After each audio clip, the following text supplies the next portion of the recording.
ನೀವು ಮೊದಲೇ ಬಾರಿ ನಮ್ಮ ಚಾನಲ್ನ ನೋಡ್ತಾ ಇದ್ದರೆ ಹಾಯ್, ನಾನು ರೂಪಾ. ಹಾಗೂ ನೀವು ನೋಡ್ತಾ ಇದ್ದೀರಾ ನಮ್ಮ ಕನ್ನಡ ಚಾನಲ್ ಆದ ಸ್ಮಯ ಕಲಿಕೆ. ನೀವಿನ್ನೂ ನಮ್ಮ ಚಾನಲ್ಗೆ ಸಬ್ಸ್ಕ್ರೈಬ್ ಆಗಿಲ್ಲ ಅಂದರೆ ಈ ಕೂಡಲೇ ಸಬ್ಸ್ಕ್ರೈಬ್ ಮಾಡ್ಕೊಳ್ಳಿ. ಹಾಗೆ ಪಕ್ಕದಲ್ಲಿ ಕಾಣುವ ಬೆಲ್ಲೈಕನ್ನು ಪ್ರೆಸ್ ಮಾಡಿ ಆಲ್ ಅಂತ ಟ್ಯಾಪ್ ಮಾಡೋದನ್ನು ಮರಿಬೇಡಿ.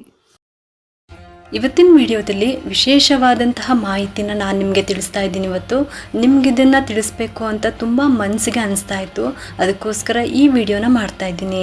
ಈ ದಿನ ಗರುಡ ದೇವರ ಬಗ್ಗೆ ತಿಳಿಸ್ತಾ ಇದ್ದೀನಿ. ಗರುಡ ದೇವರ ಅಷ್ಟೋತ್ತರವನ್ನು ದಿನನಿತ್ಯ ಪಾರಾಯಣ ಮಾಡಿದ್ರೆ ಏನೆಲ್ಲ ಲಾಭ ಆಗುತ್ತೆ, ಯಾವ ಯಾವ ತೊಂದರೆ ಇರೋರು ಈ ಗರುಡ ದೇವರ ಅಷ್ಟೋತ್ತರವನ್ನು ಪಾರಾಯಣ ಮಾಡಬೇಕು, ಗರುಡ ದೇವರ ಸ್ಮರಣೆ ಮಾಡಬೇಕು, ಎಲ್ಲನೂ ನಿಮಗೆ ಇವತ್ತು ವಿಶೇಷವಾಗಿ ತಿಳಿಸ್ತಾ ಇದ್ದೀನಿ. ಆಮೇಲೆ ಇನ್ನೊಂದು ವಿಷಯ, ಗರುಡ ದೇವರ ದೇವಸ್ಥಾನ ವಿಶ್ವದಲ್ಲಿ ಎಲ್ಲೂ ಇಲ್ಲ ಅಂತ, ಒಂದೇ ಒಂದು ದೇವಸ್ಥಾನ, ಅದು ಎಲ್ಲಿದೆ, ಯಾವ ದೇವಸ್ಥಾನ, ಏನೇನು ವಿಶೇಷತೆ ಇದೆ ಈ ವಿಡಿಯೋದಲ್ಲಿ ಅಂತ ನಿಮಗೆ ತಿಳಿಸ್ತಾ ಇದ್ದೀನಿ. ಎಲ್ಲೂ ಕೂಡ ಈ ವಿಡಿಯೋನ ಸ್ಕಿಪ್ ಮಾಡ್ದಂಗೆ ಪೂರ್ತಿಯಾಗಿ ನೋಡಿ, ನಿಮಗೆಲ್ಲ ಮಾಹಿತಿ ಸಿಗುತ್ತೆ. ಈ ಗರುಡ ದೇವರ ಅಷ್ಟೋತ್ತರವನ್ನು ಓದಿದ್ರೆ ನಾವು ದಿನನಿತ್ಯ ಹೇಳ್ಕೊಂಡ್ರೆ ಏನೇನು ಫಲ ಇದೆ ಅಂತ ನಿಮಗೆ ಒಂದೊಂದಾಗಿ ತಿಳಿಸ್ತಾ ಹೋಗ್ತಾ ಇದ್ದೀನಿ. ಮೊದಲನೇದಾಗಿ ಕಣ್ಣಿಗೆ ಸಂಬಂಧಪಟ್ಟಂತಹ ಏನಾದರೂ ದೋಷ ಇದ್ರೆ, ಅಂದರೆ ಸಮೀಪ ದೃಷ್ಟಿ ದೋಷ, ದೂರದ ದೃಷ್ಟಿ ದೋಷ, ಮತ್ತು ಕಣ್ಣು ಕೆಂಪಾಗಿರೋದು, ಕಣ್ಣಲ್ಲಿ ನೀರು ಬರೋದು, ಈ ಥರ ಇದ್ದರೆ ಗರುಡ ದೇವರ ಅಷ್ಟೋತ್ತರವನ್ನು ಓದಿದ್ರೆ ನಿವಾರಣೆ ಆಗುತ್ತೆ. ಆಮೇಲೆ ಜಾತಕದಲ್ಲಿ ರಾಹುದೋಷ ಏನಾದರೂ ಇದ್ದರೆ, ಸರ್ಪದೋಷ ಇದ್ದರೆ ಈ ಅಷ್ಟೋತ್ತರವನ್ನು ಹೇಳ್ಕೊಂಡ್ರೆ ಈ ದೋಷ ನಿವಾರಣೆ ಆಗುತ್ತೆ. ಇನ್ನು ಮನಸ್ಸಿನಲ್ಲಿ ನೋವಿದ್ದರೆ, ತುಂಬ ದುಃಖ ಇದ್ದರೆ ಅಥವಾ ಬೇಸರ ಇದ್ದರೆ ಈ ಅಷ್ಟೋತ್ತರದಿಂದ ನಿಮ್ಮ ಮನಸ್ಸಿನಲ್ಲಿರುವಂಥ ನೋವೆಲ್ಲ ತೊಲಗೋಗುತ್ತೆ. ಆಮೇಲೆ ಸರ್ಪದೋಷ, ಕಾಳ ಸರ್ಪದೋಷ, ಎಲ್ಲ ದೋಷಗಳು ನಿವಾರಣೆ ಆಗುತ್ತೆ. ಈ ಅಷ್ಟೋತ್ತರವನ್ನು ಹೇಳ್ಕೊಳ್ಳೋದ್ರಿಂದ ಸಮಸ್ತ ಕುಜದೋಷ ನಿವಾರಣೆ ಆಗುತ್ತೆ. ಆಮೇಲೆ ಸರ್ಪ ಸುತ್ತು ಆಗಿದ್ರೆ ಅದು ವಾಸಿ ಆಗ್ತಾ ಇಲ್ಲ ಅಂದರೆ ಗರುಡ ಅಷ್ಟೋತ್ತರ ಓದೋದ್ರಿಂದ ಕೆಲವೊಬ್ಬರಿಗೆ ಸರ್ಪದೋಷ, ಕುಜದೋಷ ಇರೋರಿಗೆ ಮದುವೆ ಆಗ್ತಾ ಇರೋದಿಲ್ಲ, ಕೆಲವ್ರಿಗೆ ಸಂತಾನ ಭಾಗ್ಯ ಆಗ್ತಾ ಇರೋದಿಲ್ಲ. ಈ ಅಷ್ಟೋತ್ತರ ಓದೋದ್ರಿಂದ ಎಲ್ಲ ದೋಷಗಳು, ನಿಮ್ಮ ಜಾತಕದಲ್ಲಿ ಇರುವಂಥ ಎಲ್ಲ ದೋಷಗಳು ನಿವಾರಣೆ ಆಗುತ್ತೆ.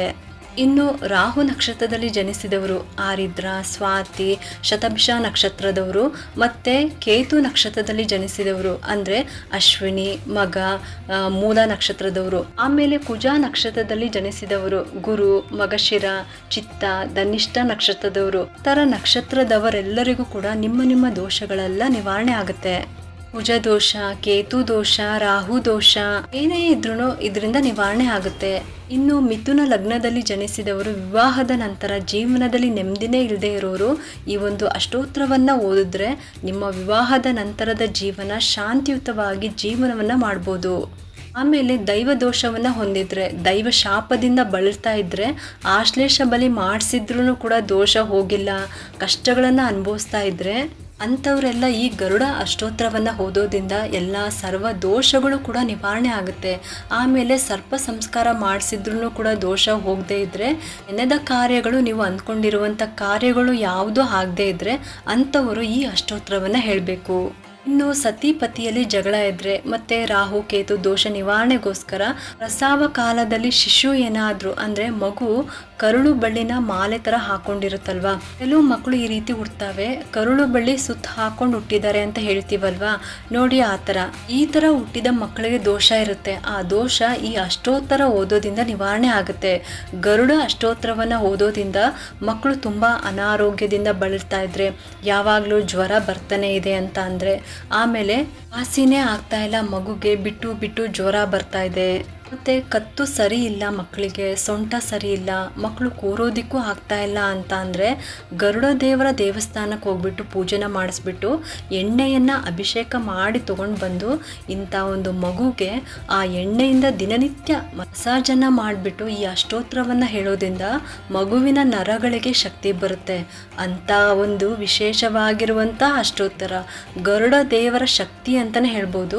ಮತ್ತು ಕಣ್ಣಿನಲ್ಲಿ ಪೊರೆ ಬರ್ತಾ ಇದೆ, ಕಣ್ಣು ಕೆಂಪಾಗಿರೋದು, ಉರಿ ಬರೋದು, ಇವೆಲ್ಲ ಆಗ್ತಾ ಇದ್ರೆ ಎಲ್ಲ ಕಣ್ಣಿನ ದೋಷ ಏನೇ ಇರಲಿ ಎಲ್ಲನೂ ಈ ಒಂದು ಗರುಡ ದೇವರ ಅಷ್ಟೋತ್ತರದಿಂದ ನಾವು ವಾಸಿ ಮಾಡ್ಕೋಬಹುದು. ಈ ಗರುಡ ದೇವರ ಅಷ್ಟೋತ್ತರದಲ್ಲಿ ಅಷ್ಟು ಒಂದು ಶಕ್ತಿ ಇದೆ.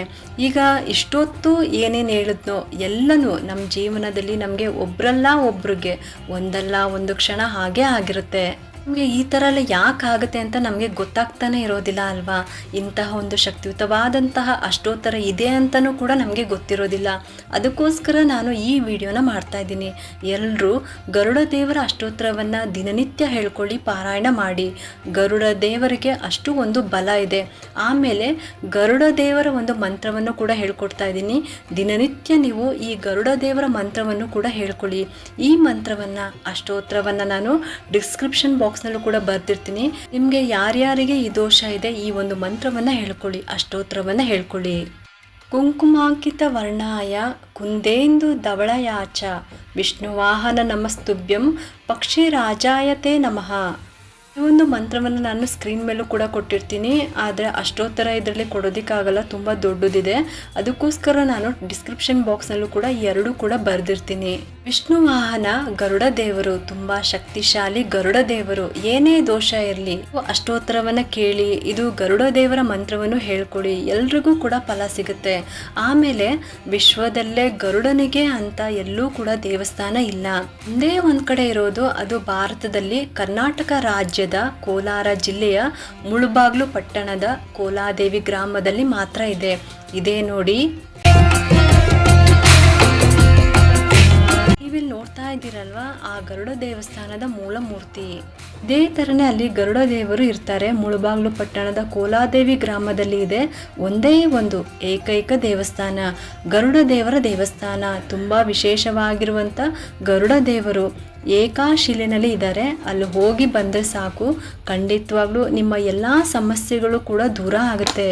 ಬಲಗೈಯಲ್ಲಿ ನಾರಾಯಣನನ್ನು ಇಟ್ಕೊಂಡು ಎಡಗೈಯಲ್ಲಿ ಲಕ್ಷ್ಮೀ ದೇವಿಯನ್ನು ಇಟ್ಕೊಂಡು ಗರುಡ ದೇವರು ನಿಂತಿದ್ದಾರೆ. ಹಾಗೆಯೇ ಮೈ ತುಂಬ 8 ಸರ್ಪಗಳನ್ನು ಹಚ್ಕೊಂಡಿರ್ತಾರಂತೆ. ಹೀಗೆ ತುಂಬಾ ವಿಶೇಷವಾಗಿರುವಂಥ ದೇವಸ್ಥಾನ. ಏನೇ ದೋಷ ಇರಲಿ, ಮದುವೆ, ಮಕ್ಕಳು, ನಿಮ್ಮ ಜಾತಕದಲ್ಲಿ ತೊಂದರೆ ಇದ್ರೂ ಈ ದೇವಸ್ಥಾನಕ್ಕೆ ಹೋಗಿ ಬಂದರೆ ಖಂಡಿತವಾಗ್ಲೂ ನಿಮಗೆ ಎಲ್ಲ ತೊಂದರೆಯಿಂದ ದೂರವಾಗಿ ನಿಮ್ಮ ಕಾರ್ಯಗಳು ಸಿದ್ಧಿ ಆಗುತ್ತೆ.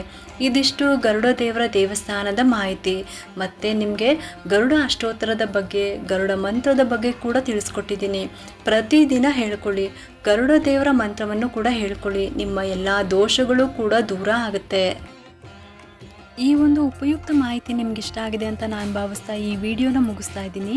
ಈ ವಿಡಿಯೋ ಏನಾದರೂ ನಿಮ್ಗೆ ಇಷ್ಟ ಆಗಿದ್ದರೆ ಒಂದು ಲೈಕ್ ಮಾಡಿ, ಶೇರ್ ಮಾಡಿ ಮತ್ತು ಸಬ್ಸ್ಕ್ರೈಬ್ ಮಾಡಲು ಮರಿಬೇಡಿ. ಯಾಕಂದರೆ ನೀವು ಮಾಡೋ ಒಂದು ಸಬ್ಸ್ಕ್ರೈಬಿಂದ ನಮ್ಮಂತಹ ಸಣ್ಣ ಸಣ್ಣ ಚಾನಲ್ಸ್ಗೆ ಒಂದು ಸಪೋರ್ಟ್ ಮಾಡ್ದಂಗೆ ಆಗುತ್ತೆ. ಮತ್ತೆ ಸಿಗ್ತೀನಿ ಮುಂದಿನ ಹೊಸ ವಿಡಿಯೋದೊಂದಿಗೆ ಅಂತ ಹೇಳ್ತಾ ಈ ವಿಡಿಯೋನ ಮುಗಿಸ್ತಾ ಇದ್ದೀನಿ. ಸರ್ವೇ ಜನ ಸುಖಿನೋ ಭವಂತು.